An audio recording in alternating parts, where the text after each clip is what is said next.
Differentiation हमने समझ लिया, रेट ऑफ चेंज एक इंस्टेंट पर। अब हम समझेंगे डिफरेंशिएशन का ग्राफिकल इंटरप्रिटेशन क्या होता है, ग्राफ में कैसे रिप्रेजेंट करते हैं, क्या चीज होती है। ठीक है, इसको समझने के लिए हमें एक कॉन्सेप्ट समझना पड़ेगा, स्ट्रेट लाइन का कॉन्सेप्ट। स्ट्रेट लाइन वैसे तो मैथ्स में पूरा चैप्टर है, लेकिन हम उसके बेसिक्स अभी समझेंगे, वो डिफरेंशिएशन को समझने में काम आएंगे। अब स्ट्रेट लाइन का जो कॉन्सेप्ट है वो हम डेली लाइफ में कई बार यूज करते हैं अननोइंगली, कि हम स्ट्रेट लाइन का कॉन्सेप्ट यूज कर रहे हैं। फॉर एग्जाम्पल, मान लीजिए हम एक पिज्जा शॉप में गए, पिज्जा खाने का मन है, पिज्जा शॉप में गए, वहां हमने देखा 200 रुपए में 2 पिज्जा मिल रहे हैं, 200 के 2 पिज्जाज। ठीक है, तो सीधी सी बात है, एक पिज्जा 100 का मिल रहा है। ठीक है, अब हमने दिमाग लगाया, कॉस्ट एनालिसिस करी, एक पिज्जा खाएंगे तो भाई कितने पैसे लगेंगे, 100 रुपए लगेंगे, 2 के 200, 3 के 300। अब हमने कॉस्ट एनालिसिस जो करी, बड़ी सिंपल सी बात है। अब इसमें स्ट्रेट लाइन का कंसेप्ट क्या है वो समझ में आएगा अभी, क्या इसमें स्ट्रेट लाइन कहां से आ गया, तो सिंपल सी बात है। अब इसका जो है कॉस्ट का एनालिसिस हम करते हैं ग्राफ बनाकर। तो हमने एक ग्राफ बनाया, वाई एक्स का ग्राफ। वाई क्या है, कॉस्ट, कितने पैसे लगेंगे, और एक्स नंबर ऑफ पिज्जा। तो अब देखते हैं जरा, मान लीजिए एक्स और वाई की वैल्यूज हम लेते जाते हैं, बहुत सिंपल सी चीज है। हमने 0 पिज्जा खाए तो कितने पैसे लगेंगे, 0 लगेंगे। ठीक है, तो हमने ये पॉइंट प्लॉट कर दिया ग्राफ पर। देखिए 0,0 पर एक पॉइंट प्लॉट कर दिया, ग्राफ बना रहे हैं हम, ग्राफ से समझने की कोशिश कर रहे हैं स्ट्रेट लाइन का कंसेप्ट क्या होता है। ठीक है, एक पिज्जा खाएंगे तो कितने पैसे, 100 रुपए, और उसको हमने प्लॉट कर दिया यहां पर। देखिए 1,100 पे प्लॉट कर दिया। ठीक है, 2 पिज्जा खाएंगे, सिंपल सी चीज, 200 रुपए, इसको भी हमने प्लॉट कर दिया। 3 पिज्जा खाएंगे, 300 रुपए, हमने इसको भी प्लॉट कर दिया। तो ये 4 पॉइंट्स हमने प्लॉट कर दिए। अब जब इनको ज्वाइन करेंगे हम, जब इन चारों पॉइंट्स को ज्वाइन करेंगे तो हमें एक सीधी लाइन मिलेगी, तो ये स्ट्रेट लाइन होती है। अब तो बड़ी सिंपल सी बात है, एक पिज्जा 100 का, 2 200 के, तो भाई ये तो वही हो गया यूनिटरी मेथड जैसा, एक पिज्जा इतने का तो 2 कितने के, 3 कितने के। बिल्कुल स्ट्रेट लाइन का कंसेप्ट यूनिटरी मेथड ही है। लेकिन अब हम इसमें स्ट्रेट लाइन की इक्वेशन लिखने की कोशिश करते हैं कि यार ये y और x कैसे रिलेटेड है। कोई एक इक्वेशन हमको दे दे, वो एटीएम मशीन जो हमने पढ़ी थी, एटीएम फंक्शन को ऐसा दे दे, x डालें y आ जाए। सोच के देखते हैं क्या होगा, x डालें y आ जाए, 0 पे 0, 1 पे 100, 2 पे 200। तो सिंपल है, y इक्वल टू 100x, एक पिज्जा 100 का तो x पिज्जास 100x के, सिंपल यूनिटरी मेथड। ये हो गई इस स्ट्रेट लाइन की equation, y equal to 100x। ठीक है, 100 यहां पर एक पिज्जा की रेट है, एक पिज्जा की रेट। ठीक है, अब इसको जनरली, ये तो इस पिज्जा के लिए इक्वेशन हो गई, जनरली इसको हम लिख सकते हैं y इक्वल टू mx से, y इक्वल टू mx, जहां पर ये m यूनिट रेट होती है एक तरह से। जैसे इस केस में एक पिज्जा की रेट, तो इस केस में m की वैल्यू कितनी है, 100, m की वैल्यू है 100। ठीक है, तो y equal to mx general एक इस टाइप की स्ट्रेट लाइन की जो ओरिजिन से पास हो रही है उनकी इक्वेशन आ गई। अब सपोज कीजिए जब हम वापस उस पिज्जा वाली दुकान में गए तो एक नई चीज मिली।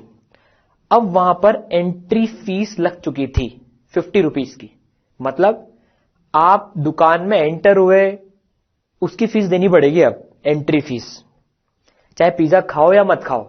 तो अब हम कॉस्ट एनालिसिस करते, दिमाग लगाते हैं, अब वही ग्राफ प्लॉट करते हैं, एक्स और वाई का ग्राफ प्लॉट करते हैं। ठीक है, तो उसमें पहले वैल्यूज लिख लेते हैं सारी एक बार को, 50-50 के मल्टीपल में। एक भी पिज्जा नहीं खाया हमने अभी, मान लीजिए 0 पिज्जा खाया, तो कितने पैसे लगेंगे, 50 रुपए। एंट्री फीस तो लगेगी से 50 रुपीज तो लगेंगे से, तो प्लॉट कर दिया हमने 0 पिज्जास पे 50 रुपीज। ठीक है, एक पिज्जा खाया, एक पिज्जा कितने का, 100 रुपीज का, एंट्री फीस कितने की, 50, तो एक पर कितने पैसे लगेंगे, एक पिज्जा खाने पर 150, प्लॉट कर दिया हमने वो। 2 पर सिंपल सी चीज है अब तो 250, 50 रुपीज एंट्री प्लस वो 3 पर 350, ठीक है। फिर इन सारे पॉइंट्स को ज्वाइन करेंगे तो ये फिर से स्ट्रेट लाइन आई है कि अब इसकी इक्वेशन सोचिए क्या होगी इसकी इक्वेशन। पहले तो y = 100x थी, एक पिज्जा की रेट अभी भी 100 है, पर एक कांस्टेंट टर्म 50 का एडिशन हो चुका है। क्या होगी इसकी इक्वेशन? y = 100x + 50। तो ये इक्वेशन और स्ट्रेट लाइन आ गई, ठीक है। जनरल फॉर्म देखें, mx + c, m unit rate है, एक चीज की रेट, पर यूनिट क्वांटिटी की रेट, और c एक कांस्टेंट टर्म है, ठीक है। तो y = mx + c straight line की जनरल फॉर्म होती है एक, ओके। अब इसको फिर से एनालिसिस करते हैं। क्या हुआ? y = 100x + 50, m 100, c constant term है एक, 50 वैल्यू आ गई उसकी। अब मान लीजिए कोई हमको ये ग्राफ ही देता, बिना ये बताए कि एंट्री फीस कितनी है, एक पिज्जा की रेट कितनी है, और हमसे बोला जाता कि एक पिज्जा की रेट निकालो, कुछ एंट्री फीस है, सिर्फ ये ग्राफ को देखकर हमसे बोला जाता कि एक पिज्जा की रेट निकालो। कैसे सोचते इसमें हम? अब भाई एक पिज्जा खाने पर 150 रुपए लग रहे हैं, दो पिज्जा खाने पर 250 रुपए लग रहे हैं, 250। तो अब क्या होगा? एक पिज्जा की रेट कैसे निकालें हम? तो हम क्या देखेंगे, जब हमने एक पिज्जा ऑर्डर करा था तो कितने पैसे दिए, दो पिज्जा ऑर्डर करे तो कितने पैसे दिए, तो एक एडिशनल पिज्जा में कितना अमाउंट एक्स्ट्रा देना पड़ा, तो उससे एक पिज्जा की रेट आ जाएगी। तो देखिए, तो एक पिज्जा 1 से 2 पिज्जा जब हमने ऑर्डर करे इसमें, तो ये डिफरेंस हमने लिया, उसमें कितना एक्स्ट्रा अमाउंट हमें देना पड़ा, हमें उसमें 100 रुपीज एक्स्ट्रा देना पड़ा। तो जो चेंज इन कॉस्ट और चेंज इन पिज्जाज, उसको डिवाइड कर देंगे तो हमें एक पिज्जा की कॉस्ट मिल जाएगी। सोच के देखिए, 250 - 150 अपॉन 2 - 1, 250 - 150 एक्स्ट्रा अमाउंट दिया, कितने पिज्जा के लिए? एक एक्स्ट्रा पिज्जा के लिए। तो ये m की वैल्यू आ गई। अब इस चीज को, जो ये m आती है, इसको हम बोलते हैं स्लोप। क्या बोलते हैं हम इसको? स्लोप। तो m is known as slope of the straight line. इस स्ट्रेट लाइन की स्लोप बोली जाती है m। अब समझने की बात यह है, इस केस में स्लोप आ गई 100। अब इस स्लोप को हम एक और तरीके से निकाल सकते हैं, ट्रिग्नोमेट्री यूज करके। कैसे? ये इस ट्राइंगल में एंगल थीटा लीजिए, 1 और 100 वाले ट्राइंगल में। अब बताइए किस चीज की वैल्यू 100 आ रही है? Sine theta, cos theta, tan theta, किस चीज की वैल्यू 100 आ रही है? टैन थीटा की वैल्यू 100 आ रही है। तो जब हमने स्लोप निकाली 100/1, ये तो टैन थीटा से भी आ रही है, तो जो स्लोप है ये टैन थीटा के बराबर होती है। अच्छा, अभी थीटा कहां से नाप रहे हैं अपन? ये वैसे तो किसी भी ट्राइंगल में बना के नाप सकते हैं, लेकिन स्टैंडर्ड करने के लिए इसको हम एक्स एक्सिस से नापेंगे। तो देखिए, ये जो एक्स एक्सिस में जो थीटा आ रहा है, ये थीटा, ये वाला जो थीटा है जो ओरिजिन के पास में है, और जो ऊपर ट्राइंगल में थीटा बन रहा है, वो तो कॉरस्पॉन्डिंग एंगल्स है, सेम ही होंगे वो। तो जो स्ट्रेट लाइन एक्स एक्सिस के साथ एंगल बनाती है, उसका टैन थीटा वो स्लोप के बराबर आता है। ये हमने देख लिया। जब एंट्री फीस नहीं थी तब भी चेक कर लेते हैं एक बार को। जब एंट्री फीस नहीं थी तब ऐसा ग्राफ था हमारे पास में, ठीक है। इसमें स्लोप कितनी आई थी? 100। y = 100x इक्वेशन थी, इसकी स्लोप थी 100। टैन थीटा देखते हैं जरा, देखिए टैन थीटा कितना आया, कितना आ रहा है टैन थीटा? 100 आ रहा है, और यही क्या थी? स्लोप, ठीक है। इसका मतलब स्ट्रेट लाइन की जो स्लोप है वो टैन थीटा से मिल जाती है, ठीक है। अब समराइज करते हैं। स्ट्रेट लाइन में, स्ट्रेट लाइन को जब हम ग्राफ में रिप्रेजेंट करते हैं y वर्सेस x में, तो कुछ ऐसी लाइन आती है, दिस इज स्ट्रेट लाइन, ठीक है। इसकी इक्वेशन क्या? y = mx + c, ठीक है। m क्या होती है इसमें? स्लोप, और ये स्लोप टैन थीटा से मिल जाती है। स्ट्रेट लाइन की स्लोप टैन थीटा से आ जाती है। थीटा कैसे नापते हैं? एंटी क्लॉकवाइज डायरेक्शन में नापा जाता है थीटा, एंटी क्लॉकवाइज डायरेक्शन में। जो राइट हैंड साइड पे एक्स एक्सिस है उससे एंटी क्लॉकवाइज डायरेक्शन में थीटा मेजर होता है। अब मान लीजिए पहला केस कंसिडर करते हैं हम, थीटा 0 से 90 के बीच में है, मतलब ये एक्सिस बनाए, स्ट्रेट लाइन में जो थीटा है ये 0 से 90 के बीच में है, ठीक है। तो tan 0 से 90 के बीच में जो एंगल होता है डिग्रीज में, मतलब जो tan फर्स्ट क्वाड्रेंट एंगल के हिसाब से देखें तो tan क्या होता है? पॉजिटिव कि नेगेटिव? पॉजिटिव। तो tan थीटा पॉजिटिव होता है जब थीटा 0 से बड़ा और 90 से छोटा होता है तब। तो tan थीटा क्या होता है? स्लोप। मतलब इस लाइन की, ये जो लाइन है, इस लाइन की जो स्लोप है वो पॉजिटिव होगी। तो ये जो लाइन राइट साइड वाले एक्स एक्सिस से 90 से कम एंगल बना रही है, उनकी जो स्लोप होगी वो पॉजिटिव होगी। इस स्ट्रेट लाइन की स्लोप पॉजिटिव है। दूसरी लाइन देखें भाई, देखें ये भी थीटा 0 से 90 के बीच में कुछ एंगल बना रही है, तो इसकी स्लोप भी पॉजिटिव होगी। तो आगे झुकी हुई लाइंस जो होती हैं, आगे की तरफ झुकी हुई लाइंस, ऐसी झुकी हुई लाइंस जो होती हैं आगे की तरफ, ठीक है, उनकी स्लोप पॉजिटिव होती है। तो कोई सा भी लाइन सेगमेंट ले लीजिए, मान लीजिए ये छोटा सा लाइन सेगमेंट है, ये भी पॉजिटिव स्लोप है।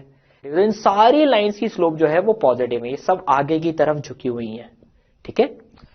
चलिए भाई, बहुत अच्छी बात। अब देखते हैं अगर थीटा 90 से बड़ा और 180 से छोटा हुआ तो, 90 से बड़ा और 180 से छोटा हुआ तो, एग्जाम्पल ये एक लाइन, हम राइट साइड वाले एक्स एक्सिस से एंगल बनाते हैं। तो देखिए ये थीटा 90 से बड़ा है, 180 से छोटा है, ठीक है। राइट साइड वाले एक्स एक्सिस से एंगल बनाना है एंटी क्लॉकवाइज वाले डायरेक्शन में। तो ये 90 से बड़ा है, 180 से छोटा है, इसकी स्लोप क्या होगी? नेगेटिव होगी, क्योंकि tan थीटा क्या है? नेगेटिव है। tan 90 से 100 के बीच में नेगेटिव होता है।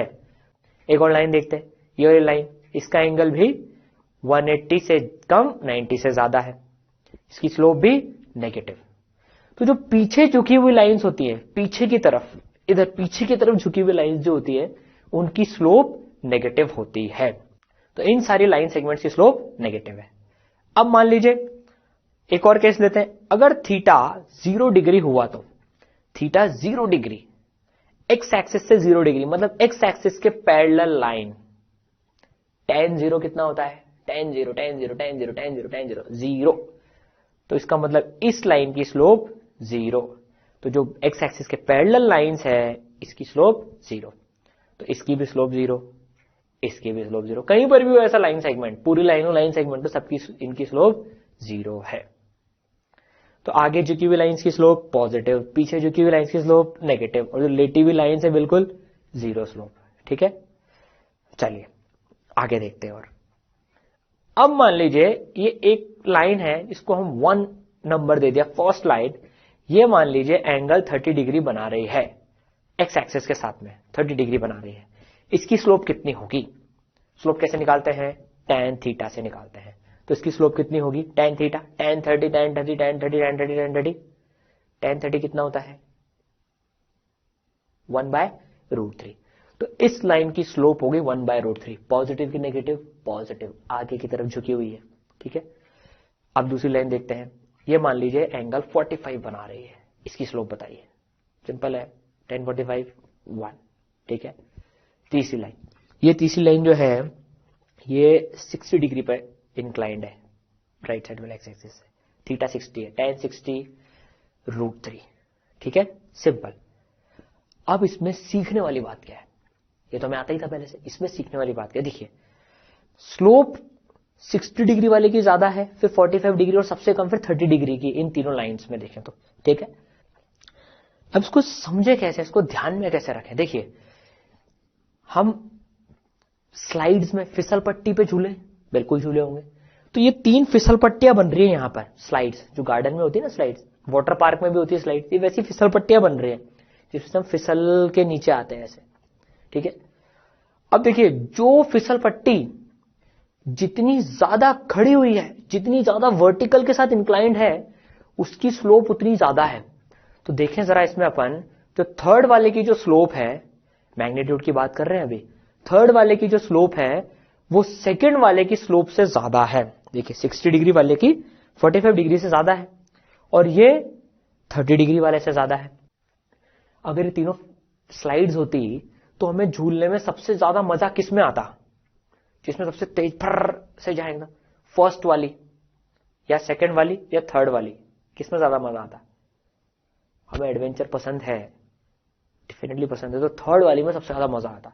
तो जिस फिसल पट्टी में सबसे ज्यादा मजा है, सबसे ज्यादा खड़ी जो हो, उसकी स्लोप उतनी ज्यादा होगी। ये कॉन्सेप्ट बहुत काम आएगा आगे, फटाफट से अप्लाई करना होगा। तो उसको ध्यान में कैसे रखना है, जो फिसल पट्टी जितनी खड़ी है उसकी स्लोप उतनी बड़ी है।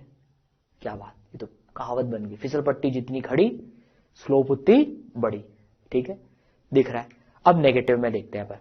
मान लो ये लाइन, फर्स्ट वाली लाइन ऐसे इंक्लाइंड है, 150 डिग्री एंगल बना रही है ये। ठीक है, अब इसका tan थीटा निकालना है। tan 150 degree, tan 180 minus 30 degree मतलब माइनस tan 30 डिग्री। तो tan 150 की वैल्यू आएगी -1/√3। अब इसको निकालेंगे कैसे? tan 150 पता है तो बहुत अच्छी बात, लेकिन इसको ऐसे भी देख सकते हैं। देखिए, ये x एक्सिस के साथ जो छोटा एंगल है वो कितना बना रही है? 30 डिग्री। कितना बना रही है? 30 डिग्री, छोटा वाला एंगल। ठीक है, tan 30 की वैल्यू कितनी होती है? tan 30 की वैल्यू 1/√3। ठीक है, तो मैग्नीट्यूड तो आ गया 1/√3। अच्छा, पीछे की तरफ लेटी हुई है तो नेगेटिव होगी, तो -1/√3। ऐसे भी देख सकते हैं। चलिए दूसरी लाइन देखते हैं। सेकेंड लाइन, मान लीजिए ये बना रही है 135। इसकी स्लोप बताएं सही साइन के साथ, कितनी होगी? 135 याद नहीं आ रहा, कोई बात नहीं, 45 बना लेंगे। tan 45 1, लेकिन पीछे की तरफ है तो -1, इसकी स्लोप हो जाएगी -1। ठीक है, तीसरी लाइन देखते हैं। ये बना रही है मान लीजिए 120 डिग्री का एंगल, इसकी स्लोप कितनी होगी? नेगेटिव होगी। कितनी होगी? -√3। ठीक है, अब देखते हैं इनका मैग्नीट्यूड, देखते हैं। अभी माइनस माइनस माइनस तो हट ही जाएंगे। मैग्नीट्यूड वाइज कंपेयर कीजिए, मैग्नीट्यूड वाइज स्लोप किसकी बड़ी है? थर्ड लाइन की ज्यादा बड़ी है स्लोप। फिसल पट्टी से सोच लीजिए, फिसल पट्टी सबसे ज्यादा खड़ी कौन सी है? थर्ड नंबर वाली। तो स्लोप का मैग्नीट्यूड है, ये मैग्नीट्यूड की बात कर रहे हैं हम यहां पर, मैग्नीट्यूड की, वो ज्यादा है स्लोप 2 से और वो ज्यादा है स्लोप 1 से। मैग्नीट्यूड की बात कर रहे हैं। ठीक है, तो क्या कंसेप्ट पड़ा? फिसल पट्टी जितनी खड़ी, मैग्नीट्यूड ऑफ स्लोप उतनी बड़ी। तो फिसल पट्टी देखी, काम खत्म। तो पहले फिसल पट्टी देख लेते हैं, ये हमने देखी थी इधर। ये तो देखिए, थर्ड की स्लोप, फिर सेकंड की स्लोप, फर्स्ट की स्लोप। नेगेटिव में भी देख ले, मैग्नीट्यूड की बात कर रहे हैं, नेगेटिव में भी देख ले। तो थर्ड की स्लोप, सेकंड की स्लोप, फिर फर्स्ट की स्लोप। स्ट्रेट लाइन की स्लोप पढ़ने के बाद में अब हम देखते हैं स्लोप ऑफ सीकेंट। सीकेंट क्या होती है? सर्कल में पढ़ा था हमने, वो लाइन जो सर्कल को 2 पॉइंट पे काटते हुए जाती है। 1 पॉइंट पे काटती है वो कौन होती है? टेंजेंट। 2 पॉइंट पे काटती हुई सीकेंट। जैसे सर्कल में सीकेंट होती है, वैसे किसी कर्व पे भी सीकेंट हो सकती है। कोई से भी 2 पॉइंट किसी भी कर्व पे ज्वाइन कर दो तो वो सीकेंट बन जाती है। हमें इसका सिग्निफिकेंस देखना है कि सीकेंट की स्लोप क्या देती है। उसके लिए पहले y x एक्सिस कंसिडर करते हैं। y कोई सी भी फिजिकल क्वांटिटी है एक, ये जो y है ये कोई सी भी फिजिकल क्वांटिटी है, और x भी जो है ये कोई सी भी फिजिकल क्वांटिटी है। ठीक है, कोई सी भी हो सकती है। y एक्सिस पर हम पोजीशन ले सकते हैं, x एक्सिस पर हम टाइम ले सकते हैं, y एक्सिस पर मोमेंटम ले लिया, x एक्सिस पर टाइम ले लिया, कोई सी भी फिजिकल क्वांटिटीज। अब इन फिजिकल क्वांटिटीज के बीच में कुछ ऐसा रिलेशन है, y x में कुछ ऐसा रिलेशन है। ठीक है, 2 पॉइंट्स लेते हैं इस पे अपन अभी। पहला पॉइंट A, जिसका कोऑर्डिनेट है x1 y1। अब देखिए, इसका कोऑर्डिनेट x1 है, मतलब कि हम इधर देखें तो ये वाला जो डिस्टेंस हो गया, ये वाला जो डिस्टेंस है ये x1 हो गया, जो x एक्सिस पर जहां पर ये चीज मीट कर रही है x1 हो गया। और ये वाला जो डिस्टेंस है, देखिए ये वाला distance, this distance is y1। Simple सी कोऑर्डिनेट हमको प्लॉट करने भी आते हैं। दूसरा पॉइंट B, जिसका कोऑर्डिनेट x2 y2, तो डिस्टेंसेस भी उस तरह से हो गए। अब इन दोनों को जो ज्वाइन करने वाली लाइन है दैट इज कॉल्ड सीकेंट, वो सीकेंट होती है। तो AB सीकेंट है। ठीक है, इस कर्व के ऊपर। नाउ अब क्या करते हैं, ट्राइंगल कंप्लीट कर देते हैं, ए सी बी। देखिए ए सी बी ट्राइंगल कंप्लीट हो गया ये।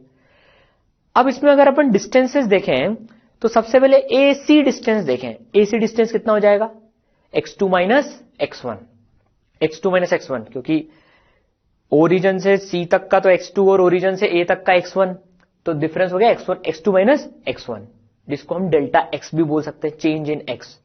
इसी तरह से सी बी डिस्टेंस या B C distance y2 minus y1, delta y हो गया। सिंपल सी चीज है। अब इस सीकेंड को एक्सटेंड कर देते हैं पीछे, हम पूरी एक्सटेंड कर दी, एक्स एक्सिस तक पहुंचा दिया। अब एंगल भी देख लेते हैं भाई। ऊपर वाला एंगल थीटा, तो नीचे वाला एंगल भी थीटा, कोरस्पॉन्डिंग एंगल्स। अभी थोड़ी देर पहले हम पढ़ के आए कि स्ट्रेट लाइन की स्लोप tan थीटा होती है, तो भाई स्लोप tan थीटा होती है, ये हम पढ़ चुके हैं ऑलरेडी। tan थीटा कितना है ट्राइंगल ए सी बी में, देखिए tan थीटा कितना है ए सी बी में, देखिए tan थीटा कितना है, कितना है tan theta, y2 minus y1 upon x2 minus x1, that is delta y by delta x। तो इस सीकेंड की स्लोप कितनी आई, delta y by delta x। एक minute, delta y by delta x कहीं तो कुछ पड़ा हुआ है, रेट ऑफ चेंज। कौन सी, दो टाइप की होती है, एवरेज और इंस्टेंटेनियस। कौन सी, average rate of change of y with respect to x। इसका मतलब सीकेंड की स्लोप ने हमें average rate of change of y with respect to x दे दिया।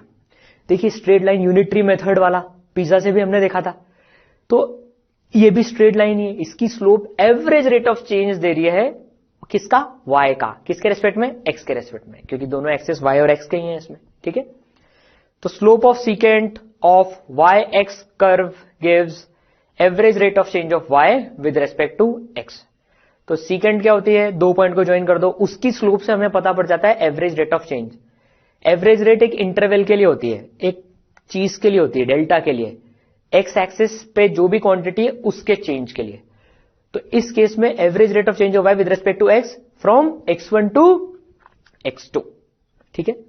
चलिए अब एक प्रैक्टिकल एग्जांपल लेते हैं। मान लीजिए पोजीशन टाइम कर्व है, किसी पार्टिकल की पोजीशन हमने प्लॉट कर दी, ये पोजीशन आई है उसके, ठीक है। इसमें भी हम दो पॉइंट ले लेंगे, t1 पे x1 और t2 पे x2 पोजीशन है पार्टिकल की। अब हमें t1 से t2 एवरेज रेट निकालनी है, average rate of change of position with respect to time, ठीक है। तो सीकेंट ड्रॉ कर दी हमने यहां पर, ये तो इस सीकेंट, ठीक है, ये डेल्टा टी, जो टाइम का डिफरेंस है डेल्टा टी, और जो पोजीशन में डिफरेंस है डेल्टा एक्स। तो भाई स्लोप कितनी हो जाएगी अब इसमें, delta x by delta T. Delta x by delta T की होती है एवरेज वेलोसिटी। तो एक्सटी ग्राफ की किसी भी कर्व पे सीकेंट की स्लोप हमको देती है एवरेज वेलोसिटी कितनी होगी, t1 से t2, जो दो पॉइंट्स के बीच में इंटरवल है, ठीक है, जो दो पॉइंट्स जिनकी हम बात कर रहे हैं। एवरेज रेट एक इंटरवल में होती है वैसे भी, ठीक है। तो भाई क्या सीखा हमने इसमें, slope of secant of x t graph gives average velocity. तो हमको एक्सटी ग्राफ गिवन हो, एवरेज वेलोसिटी निकालनी हो दो पॉइंट्स के बीच में, खटाक से सीकेंट बनाई, स्लोप निकाली, एवरेज वेलोसिटी आ जाएगी। एक और केस लेते, मान लीजिए पोजीशन टाइम ग्राफ अब डिक्रीजिंग है, मतलब समय बढ़ता जा रहा है और पोजीशन कम होती जा रही है, कोई दिक्कत नहीं है। इसमें दो पॉइंट्स लेते हैं हम, t1 पे x1 कोऑर्डिनेट, t2 पे x2 कोऑर्डिनेट, ठीक है। तो एवरेज वेलोसिटी निकालने के लिए सीकेंट बना देंगे, दो पॉइंट को ज्वाइन कर दिया। अब देखिए ये सीकेंट जो है पीछे की तरफ झुकी हुई है, ये पीछे की तरफ झुकी हुई है, ये इसकी स्लोप नेगेटिव होगी। तो एवरेज वेलोसिटी नेगेटिव है t1 से t2 इंटरवल में, क्यों, क्योंकि स्लोप नेगेटिव है, सिंपल है। अब पोजीशन टाइम के अलावा मान लीजिए अगर मोमेंटम टाइम ग्राफ होता, इसकी कुछ ऐसे कर्व होती, दो पॉइंट ले लेते, इन दोनों पॉइंट के बीच में जो सीकेंट है उसकी स्लोप क्या देती, rate of change of momentum क्या होता है, फोर्स। तो स्लोप क्या देती, delta p by delta t, that is equal to average force, ठीक है। तो सीकेंट मोमेंटम टाइम ग्राफ की उसकी स्लोप क्या देती थी, है एवरेज फोर्स। ऐसे कोई सी भी क्वांटिटी ले लें हम, एवरेज रेट ऑफ चेंज हमको मिल जाएगी, ठीक है। तो समराइज करें अगर हमने क्या सीखा इसमें, सीकेंट की slope average rate of change देती है उस एक इंटरवल के लिए, ओके। अब हम एक्सटी ग्राफ कंसिडर करते हैं, एक सीकेंट तो समझ लिया हमने, ये हमने ग्राफ कंसिडर करा, ठीक है। अब इसमें दो पॉइंट्स हमने ले रखे हैं, t1 और t2, t1 और t2 पॉइंट्स हैं यहां पर, ठीक है। इन दोनों के बीच में हमको अगर रेट निकालनी हो तो क्या करेंगे, ये डेल्टा टी टाइम इंटरवल में सेकंड बना देंगे तो रेट आ जाएगी हमारे पास में, average rate of change of x, average velocity आ जाएगी T1 से T2 तक। लेकिन अगर हमको थोड़ा सा टाइम इंटरवल कम करना हो, अभी हम टाइम इंटरवल कम कर देते हैं, मान लीजिए अब हम टाइम इंटरवल कम कर दिया, अब जो T2 था उसको T1 के थोड़ा सा पास लिया है, T1 से T2 का टाइम इंटरवल थोड़ा कम कर दिया, तो ये सेकंड अभी भी एवरेज रेट रहेगी।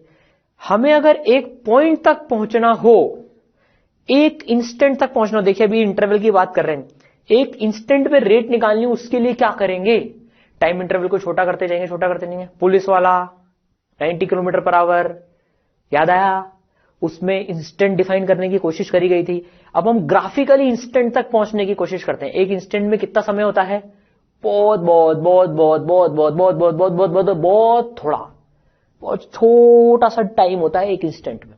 तो इस टाइम इंटरवल को जो डेल्टा टी है इसको हम छोटा करते जाते हैं, छोटा करते हैं। T2 जो पॉइंट है, T2 टाइम है, उसको T1 के नजदीक लाते जाते हैं, तो थोड़ा सा और नजदीक लाते हैं, भैया थोड़ा सा और नजदीक आ गया, तो ये भी अभी एवरेज ही है डेल्टा टी। अब थोड़ा सा और नजदीक लाते हैं, थोड़ा सा और नजदीक लाते हैं, बिल्कुल अड़वा गया, देखिए बिल्कुल एकदम बगल में, बिल्कुल बगल में। तो जब डेल्टा टी था वो क्या बन गया, डी टी। ये जो डेल्टा टी था बहुत छोटा इंटरवल, और भी छोटा कर सकते हैं पर वो हमको दिखेगा नहीं ग्राफ में, डी टी इंटरवल कर दिया। तो देखिए जो सीकेंड थी अब लगभग लगभग T1 T2 एक ही पॉइंट हो गए, बिल्कुल थोड़ी सी डी टी टाइम दूरी पर। तो अब जो सीकेंड थी वो क्या बन जाएगी, टेंजेंट बन जाएगी। देखिए जो सीकेंड थी वो टेंजेंट बन गई, क्योंकि दोनों पॉइंट ये लगभग लगभग एक ही पॉइंट हो गए, मतलब जस्ट T2 बगल में ही है T1 के। तो टेंजेंट हमको T1 टाइम पर इंस्टेंटेनियस वेलोसिटी दे देगी। एक इंस्टेंट डिफाइन कर दिया हमने dt का, अब इस इंस्टेंट पर वेलोसिटी मिल गई, किससे मिलेगी, टेंजेंट की स्लोप से।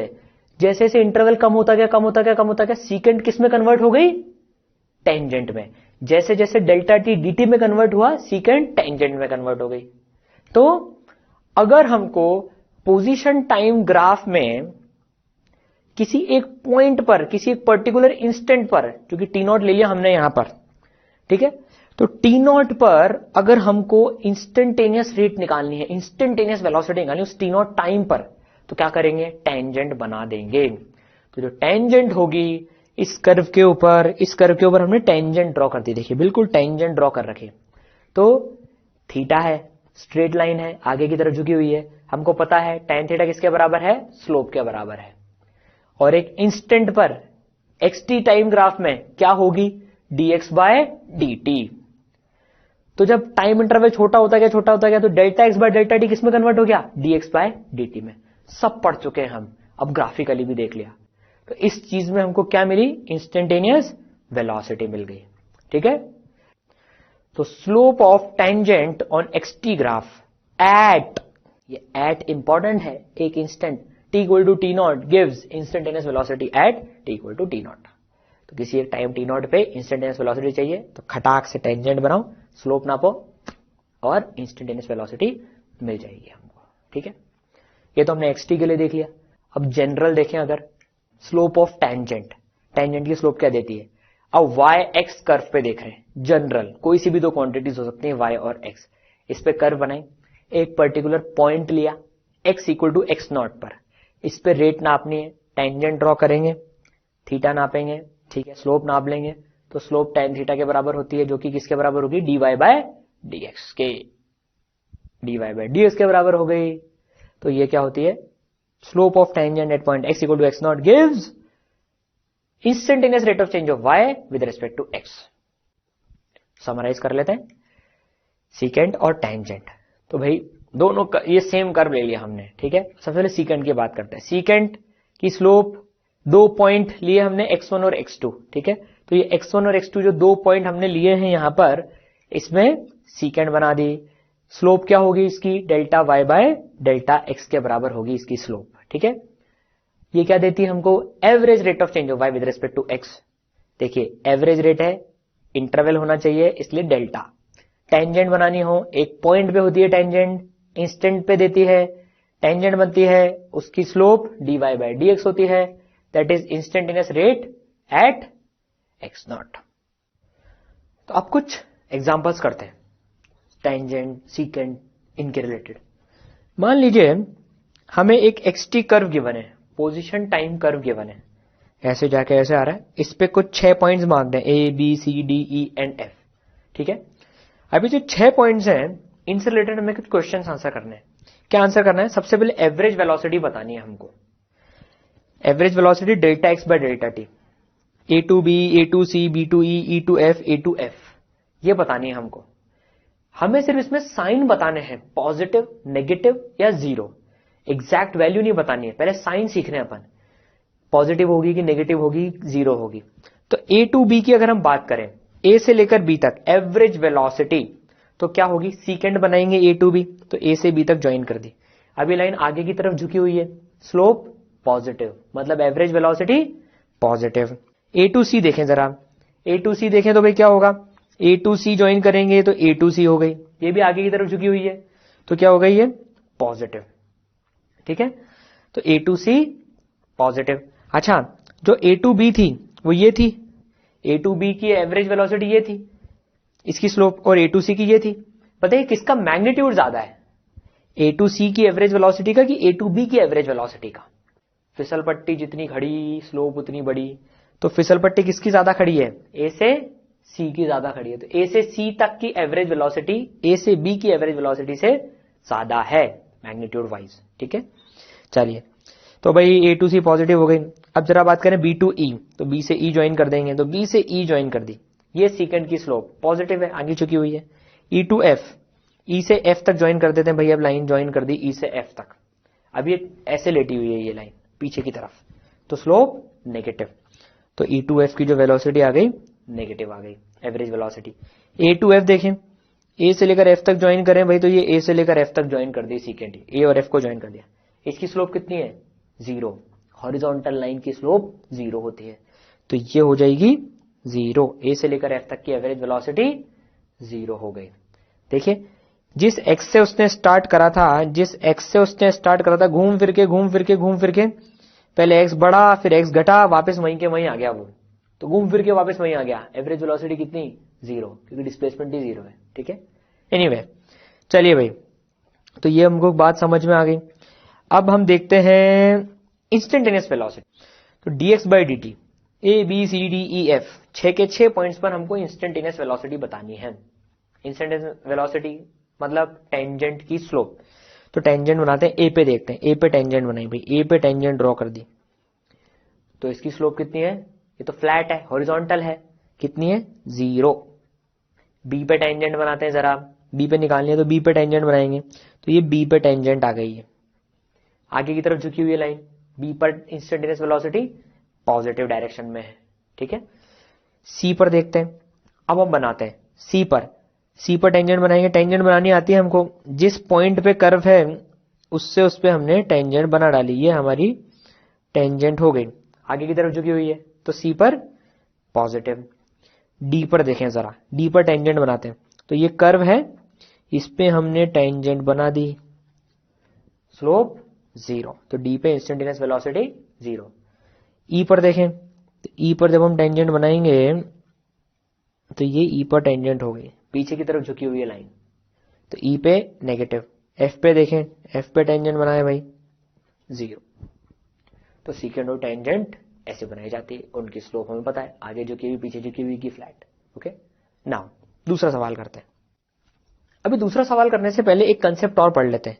मान लीजिए अगर एक्सटी कर्व एक स्ट्रेट लाइन है, एक्सटी ग्राफ जो कर्व है वो स्ट्रेट लाइन है, और हमको इस पे स्लोप बतानी है अलग अलग पॉइंट पे। स्ट्रेट लाइन पे टेंजेंट कैसे बनाई जाएगी वो देखते हैं जरा। मान लीजिए ए पॉइंट है, ए पॉइंट पे इंस्टेंटेनियस वेलोसिटी निकालनी है, तो ए पॉइंट पे टेंजेंट बनाएंगे, तो ए पॉइंट पे टेंजेंट यही बनेगी, तो वो स्ट्रेट लाइन का ही एक हिस्सा आ गई एग्जैक्टली।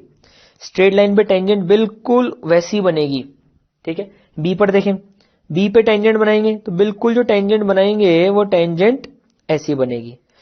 तो ये जो ए और बी पे हमने टेंजेंट्स बनाए, इनकी स्लोप तो स्ट्रेट लाइन की स्लोप जितनी आ गई, मतलब कि स्ट्रेट लाइन पे टेंजेंट की स्लोप स्ट्रेट लाइन के बराबर होती है और हर पॉइंट पे सेम भी होती है।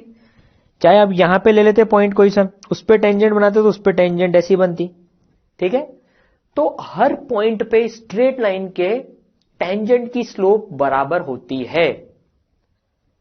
इनफैक्ट वो सीकेंट की स्लोप के बराबर भी होती है।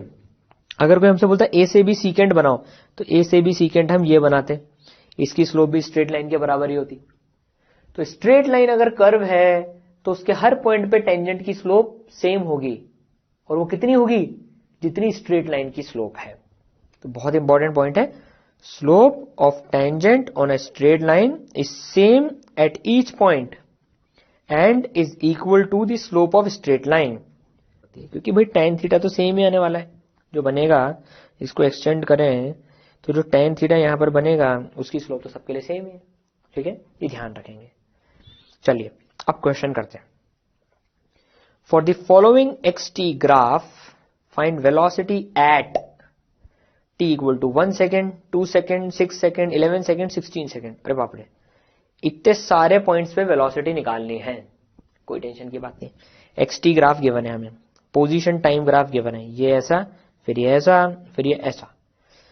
तो t इक्वल टू 1 सेकेंड पे, 1 सेकेंड पे हमको वेलोसिटी निकालनी है। अच्छा, कौन सी वेलोसिटी है ये, एवरेज की इंस्टेंटेनियस। एक पर्टिकुलर इंस्टेंट गिवन है, मतलब कौन सी, इंस्टेंटेनियस वेलोसिटी निकालनी है। 1 सेकेंड, 1 सेकेंड कहां आएगा, 1 सेकेंड यहां कहीं आएगा।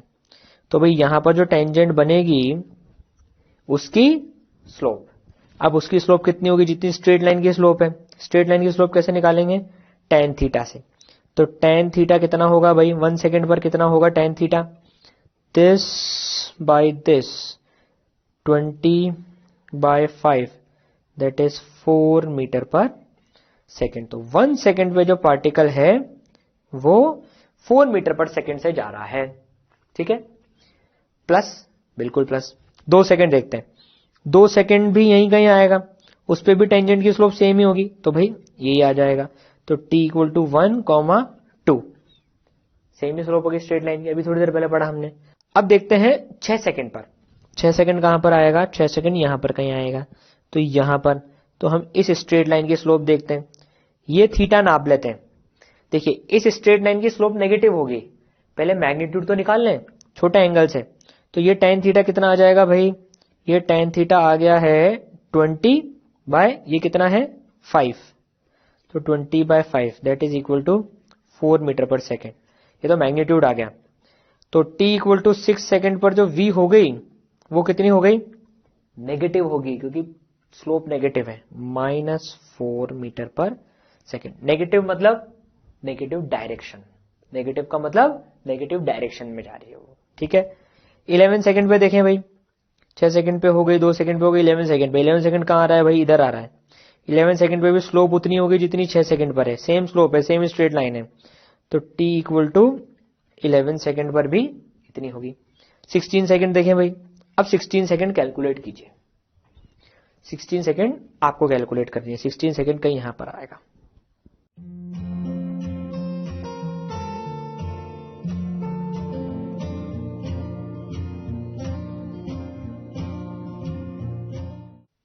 क्या आएगा, आया आंसर। तो देखिए पहले तो पॉजिटिव नेगेटिव, ये स्लोप आगे झुकी हुई है, पॉजिटिव होगी। तो ये tan थीटा अगर अपन देखें तो ये tan थीटा 20/5, ये 20 और ये 5, तो 4 मीटर पर सेकेंड, लेकिन पॉजिटिव ही है, ये भाई स्लोप पॉजिटिव है, तो ये हो जाएगा। तो t इक्वल टू 16 सेकेंड पर 4 मीटर पर सेकेंड, ठीक है। चलिए, average velocity from 0 to 15 second, t equal to 0 से t इक्वल टू 15 सेकेंड तक एवरेज वेलोसिटी निकालनी है। एवरेज वेलोसिटी कैसे निकालते हैं, सीकेंड से निकालते हैं। तो 0 से लेकर, 0 को पॉइंट मार्क करा, 15 का पॉइंट मार्क करा, यहां से लाइन ज्वाइन कर दी, तो ये सीकेंड हो गई। बस अब इसकी स्लोप हमें एवरेज वेलोसिटी दे देगी। इसकी स्लोप कैसे निकालेंगे, स्लोप ऑफ सीकेंड, ये थीटा। अच्छा, नेगेटिव डायरेक्शन में है, ध्यान रखना नेगेटिव में है। मैग्नीट्यूड निकाल लेते हैं पहले, ये कितना होगा, ये है 20 और ये है 15, तो 20/15 माइनस हमारे घर का, क्योंकि हमें पता है पीछे की तरफ है, ठीक है। तो ये हो जाएगा -4/3 metre per second. Average velocity 0 से 15 सेकंड तक -4/3 मीटर पर सेकंड आई।